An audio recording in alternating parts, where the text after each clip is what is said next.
Hey everyone, what's going on? Oisty T here from Good Evening 8 Aussie, and thank you for watching my patch 5.05 notes video. Just a couple of little pieces of information just before I go into the notes and just give a brief overview of sort of like what's going on in the notes.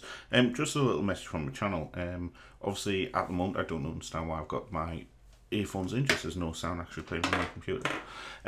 Sorry about that. So in terms of the channel, there hasn't been much content, if any content, being put on the channel. We haven't had time to do the podcast between it being the summer holidays in the UK, so Mr. Murphy is busy obviously looking after his little ones. I've been really busy with work, and there was content coming out over the Shadowbringers launch which I just got behind on, and it's just not feasible for me to put that content out anymore because it's not really applicable. Once our free time has freed up a little bit more, we will get back to the vodcast, we will get back to the podcasts, and we will start looking at trying to put some more content out there for you. So please still like, comment, and subscribe our videos. All the content will eventually come back. We will start trying to put out more and more videos. I am putting together videos of clears or when we're attempting to clear content. We're currently trying to clear Titania Extreme still. We've had 3 goes at it, or 3 nights at it.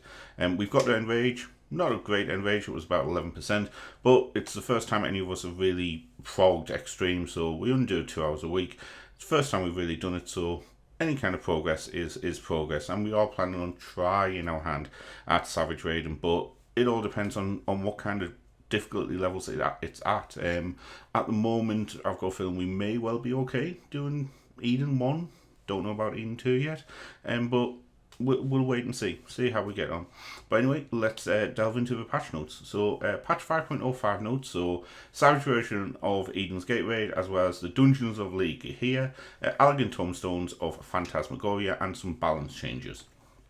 So as a result of recent balance changes, the actions required to complete the monk job quest Return of the Monk have been adjusted. So there's obviously some kind of specific actions you have to use which need to be adjusted because they just don't use them at that level anymore. So Dungeons of Lehigia have been added. It looks very much like it's in Ilmeg or Donmeg possibly.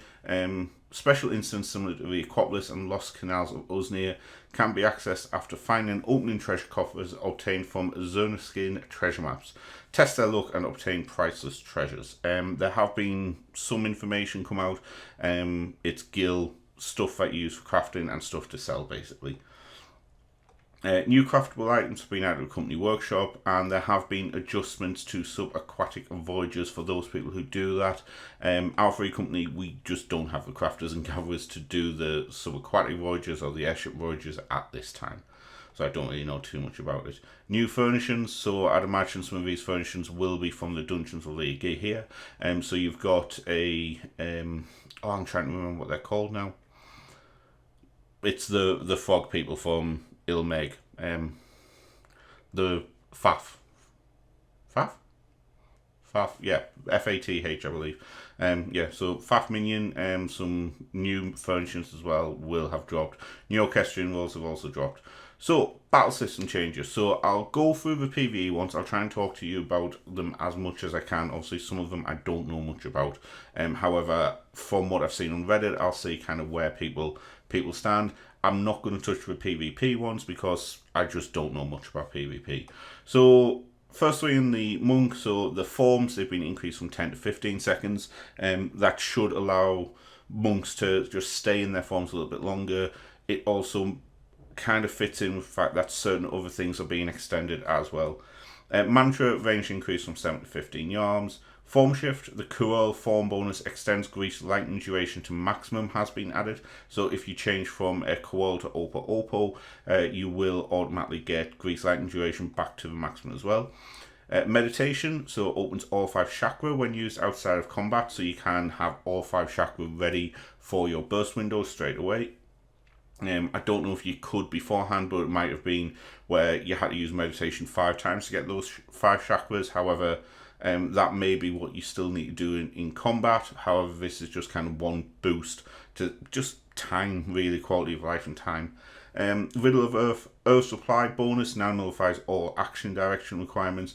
So I believe it's if you get hit while in Riddle of Earth, you get Earth supply, and the bonus that you get from Earth supply is now also meaning that you don't have to have any positionals. So it likely a quality of life change for a monk. Also, it means that they can continue their uptime a little bit more because they're not having to worry about positionals as much.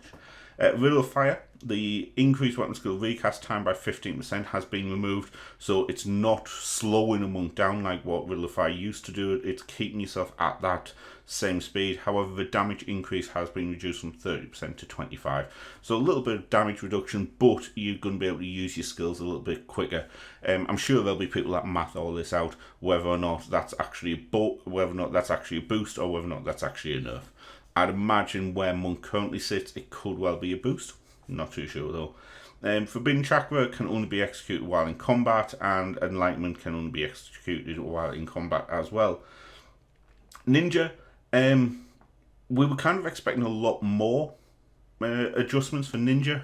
I personally was expecting to see a lot more because at the moment, FF Logs has had a complete revamp, so you are able to see rage DPS now a lot better as opposed to personal DPS. And Ninja is currently sort of like it's second bottom, I believe. I believe only Dancer is bottom of personal DPS, but Dancer more than makes up for it in raid DPS. I don't believe Ninja, their raid DPS, I don't think their raid DPS is enough to contemplate taking it over the other melee classes, especially in meta compositions. So I was expecting kind of increases on their potencies. The only increase they got was Gust Slash. The combo potency went from 250 to 300. So if that's one of their main moves, then great. They've had that consistent damage increase by 50 potency. However, a lot of other things I feel could have been done with Ninja, especially from what the community were advising. Samurai got quite a lot of buffs. Pardon me. So Miko Sushi, so that's the one where you get the 3 cents, I believe. Recast time reduced from 60 to 55 seconds. Meditate, the effect duration that you get from Meditate has been increased from 30 to 45 seconds. Toshumi Gaishi, Kaishi Higanbana, and Kaishi Goken, as well as Kaishi Setsugeka. Cast time have been made instant now, so the top one, I believe, is basically it does whatever your last Kaishi was again, and obviously Kaishi Setsugeka is Midare, Goken's the AoE one, and Higanbana, I believe, is the dot. What I'm going to do is, just so that I'm not talking absolute rubbish here, I'm going to up to the top here, open this in a new tab, so I've got the job guide open as well, I hope. We take it off full screen, go to the job guide, and what I'm going to do is we'll go to Samurai, and we'll just go down. So I'm just going to look at the Meditate. So gradually increase your counter gauge, revisions, grants a stack of meditation. So is that what that one was? Yeah, so that's been increased from 30 to 45 seconds. So I believe that's obviously just how long you get to keep those stacks for. And the Kaishi. Let's have a look here. Yeah, so Balma Gaishi is repeats the previously executed Aijatsu. And let's just go and just double check to make sure that I'm not talking. Yeah, so no. Where have I gone?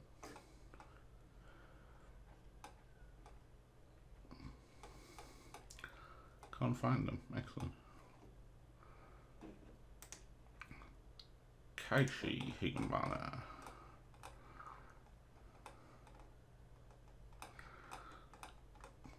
Can't find, unless they are just meaning the Higanbana Tenka Gouken and Midori. No, here they are. Kaishi Hingbana, Kaishi Gouken, and Kaishi Setsugeki. So they are at level 76, which is the same as Sunranbi Gaishi. Effect cannot be stacked with Hingbana. So yeah, it looks as though these are what we use instead of when you use this one here. So basically you use that one. I would, if people want to comment and just let me know if I'm being absolutely useless or whether or not I am actually talking sense. Yeah, it looks as though that's what those are. And they've been reduced to instant. So I don't play Samurai, but it does seem that they have sort of like increased these Hingbanas, Goukens, and Setsugekas to instant casts, and just to sort of like give a little bit more uptime for Samurai and just make them punch a little bit more. And Shoha, which is what you use your meditate stacks on. So it's 100, 300, 400, 450, and 500 now, instead of 50, 100, 200, 300, 500. So it just means that if you're only using smaller stacks, you're still getting a decent hit. Reassemble, recast time reduced from 60 to 55 seconds. Just on that, on a machinist, it just kind of makes it flow a little bit better because you are waiting for reassemble to come off cooldown so you can use drill. So it means that drill isn't going to be sat on cooldown that often while you're trying to wait for reassemble to come down. It just keeps the timing slightly better. Argonist and Summoner, so the recast time reduced from 10 to 3 seconds. That's something that I'm not surprised at because of the fact that scholars have got instant cast pets as well. Bio 2, Bio 3, and Tri-Disaster. So the delay before the status actually is applied has been reduced, making it a bit more quicker for those to be applied onto enemies. Red Mage, everything got MP reductions. So Jolt went down, everything went down by 100 by the looks of it. Yeah, so 300, 200, 400, 300, or 500, 400, depending on where they are. So Jolt 3 to 2, the Thunder, the Arrow 4 to 3, the Fire and the Storm 3 to 2, Jolt 2 3 to 2, and the Flare, the Holy, and Scorch went from 5 to 4. So basically, your starting combos, your starting spells, which were Jolt, the Fire, the Storm, Jolt 2, went down to 200. The Thunder and the Arrow went to 300, and the Flare, the Holy, and Scorch went to 400. And I'm all the flared out. Enchanted Reprise, potency increased from 220 to 250, and the mana requirements changed from 10 black and 10 white to 5 black and 5 white. A little bit of quality of life, a little bit of increased potency, and just gives it a bit more use because you can use it to spend a little bit more mana. Scholar, Art of War, potency increased from 150 to 160. Brawl Mastery, effect change from increases the potency of Ruin 2 to 160 to increases the potency of Ruin 2 and Art of War to 160. So I'm guessing this is what's changing this. And Sucker, the cast time is reduced from 2.5 to 2 seconds. Astrologian got a massive raft of changes. A lot of people are saying this helps Astrologian to a massive degree and also means that it has brought it back in line with Scholar and White Mage in terms of viability in raiding settings, especially in World Prog. So Gravity, potency increased from 130 to 140, kind of expected. Cast time is reduced from 2.5 to 1.5. Helios, cast time reduced 2 seconds. Aspect of Helios, cast time down to 2 seconds. The healing potency is 200 from 100, and the barrier's damage nullification has been reduced from 250 to 125 to just make it into account for that additional time being able to cast it. The healing potency also being increased because I believe the barrier is based on how much heals you do. So they've doubled the potency but reduced the damage nullification because it kind of makes sense. So if you do 1,000 heals, you're going to be looking at 2,500 or 2,500. If you do, because of the potency increase, it's going to double, which means that you kind of need that damage nullification for the barrier. Light speed has been reduced from 120 to 90. So the effect for hyper light speed has changed from reducing light speed recast time by 10 seconds up on every time you use Essential Dignity to just reduce us down to 90. Because people You weren't really wanting to use Essential Dignity as often, so this kind of just is a bit of a quality of life improvement. Celestial Opposition, recast time has been halved, healing potency has been doubled, nullification has went down from 150 to 125, regen potency is 60 to 100 now, and the range has went from 10 to 15. Massive improvement to Celestial Opposition. Horoscope, healing potency doubled, and Horoscope Helios effect duration has also increased by 50% to 30 seconds. Divination went from 3 minutes to 2 minutes, and the damage increase is now 456 as opposed to 246, so a little bit of a bonus if you only have the one type of seal there. Sleeve draw, so before it resets the recast time of draw and grants 2 stacks of sleeve draw, reduces the recast time of draw to 3 seconds, and consumes a stack of sleeve draw each time an Arcanum is drawn. After, so this is what it is now, so you draw a card and grant 2 stacks of sleeve draw. Using your drawn Arcanum consumes a stack of sleeve draw and automatically draws another card. Just a little bit of a quality of life improvement, but it is going to make sleeve draw feel a lot more useful and a lot more smooth, I believe anyway. Celestial Intersection, healing potency increased from 150 to 200, barrier nullification down from 250 to 200, and regen up from 80 to 150. New actions have been added, so Samurai at 68 gets Hagakure, and Scholar, as much as they've loved it now, at level 45 get Energy Drain back. So Energy Drain is exactly what it used to do. Hagakure is basically your Sen upkeep, so if you are going into a downtime, instead of just storing the Sen, you can convert it into Kenki again. Healing actions performed outside of combat no longer build the limit gauge. So that's basically to stop people cheesing the limit break gauge, and Eden's Gate has been added, obviously. So, Disciples of War or Magic level 80, 2 or more of the same job is not permitted. So you're not able to have 2 or more of the same job inside Savage now. Don't know if that was the thing beforehand. So 440, 445, 450 and 450 are the eye level requirements for Resurrection, Descent, Inundation and Sepulture. 8 players.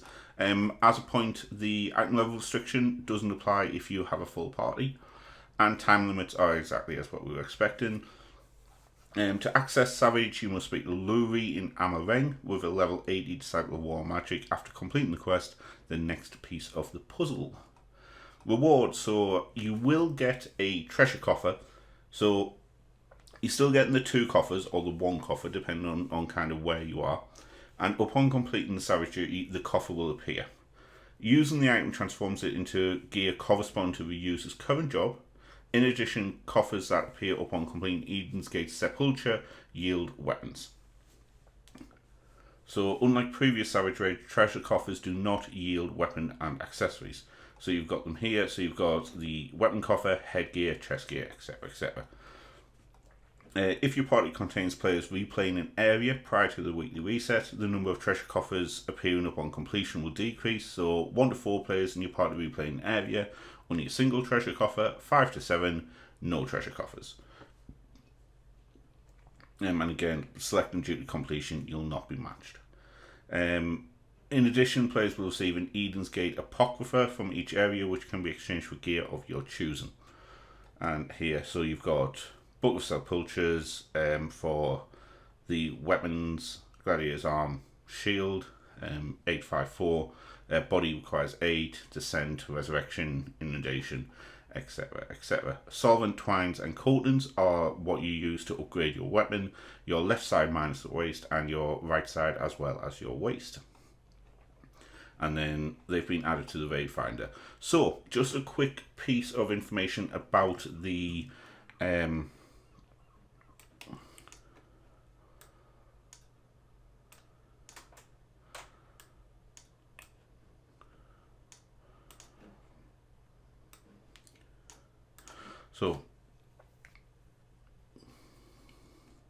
So just a little piece of information about the So when it comes to the gear, we have been collecting data on Reddit, or Reddit has been collecting data in terms of what actually drops. So from E1, which is the Resurrection, you get 3 coffers and you get either waist or right side, all accessories. From E2, which is Descent, I believe. Yep, Descent. We have got hands, head, and boots all confirmed to drop from E2, along with the accessory item for the upgrade for the accessories, which is the Deep Shadow Coating, as well as the Tombstone, which is the lightweight Tombstone, I believe, that can be purchased after 7 clears of E4 normal. So you can actually get the Tombstone from E2. Don't know if anything else drops.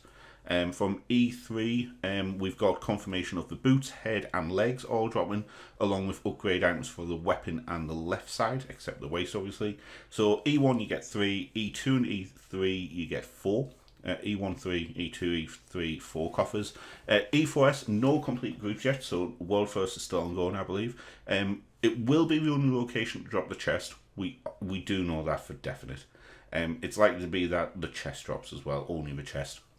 It's also likely, but not confirmed, that everyone who completes it will receive a weapon coffer to get them a 475 weapon. Not confirmed yet, but very likely. A couple of little bits and pieces in 5.x. Trust NPCs, the experience gained by them have been increased, so hopefully it's a little bit quicker for them to go through. Elite marks have been added, Phantasmagoria tomes have been added as well. It just goes through, so you can get 40 from expert, 20 from leveling, 15 from trials, 50 from main scenario, 50 from alliance raids, 20 from normal, 10 from mentor, and 20 from frontlines. It will be, you get the bonus of a 50 each time you complete the expert as well, so 5 runs of expert per week will cap you on Phantasmagoria. Looking at adjustments to PvP, it just seems to be the increase in HP for everyone, as well as the Hingbana Goken and Setsugeki have been made instant. Heavy metal and light metals have been removed for Feast. Don't know what that means, but I'm sure other people will. This is the raid gear, I believe. So I believe this is the... Actually, no, that looks like the Deep Shadow, which I believe is the Phantasmagoria gear. Could be wrong though. It does look like it, just I'm pretty sure I've seen that gunblade there. So you've got over there scouting, then you've got the caster, aiming gear, tank, that is striking, that's maiming, and then you've got healer gear there. New recipes have been added for crafting gear, new master recipes have been added, new mounts have been added, minions have been added. Summoning bells, another one's been added to a Crystarium. Anything on the issue where certain machinist Joe quests cannot be completed after reaching level 76, which upgrades Hotshot to Air Anchor. Not too sure why you would be that far into a machinist leveling before you go and do the class quests, to be perfectly honest. I believe that is literally about it. I haven't seen anything else. Hey everyone, quick video just to go on the end of my patch notes video. It's not something I would normally record, however my OBS cut out and failed to actually have the end bit of my video on. For some reason it cut out straight after we resolved issues. Apologise for the jump cuts throughout the video. Unfortunately I had a couple of coughing fits for some reason when I haven't recorded for a while and I haven't spoken for a while, or for long periods of time quickly. It is something that does affect me, so I do apologise for that. I have tried to cut them out as well as possible. Obviously, I've tried to do the video as quickly as I can because it's getting towards the end of the day here in the UK. I've been at work, I've come home, I've done the patch notes video, and hopefully you have enjoyed it. Content for the channel will continue to come, or will eventually get back to coming. We do apologise for the lack of content that's been coming out from us. We are on Twitch now, as you can see over on that side. You can see the Twitch channel, which is Good Eve Aosia. You've obviously seen us on YouTube because that's where this video is, and you can see us on Twitter at Mr_Murphy or at Oisty T FFXIV. Thank you for watching. Please like, comment, and subscribe. And until next time, goodbye.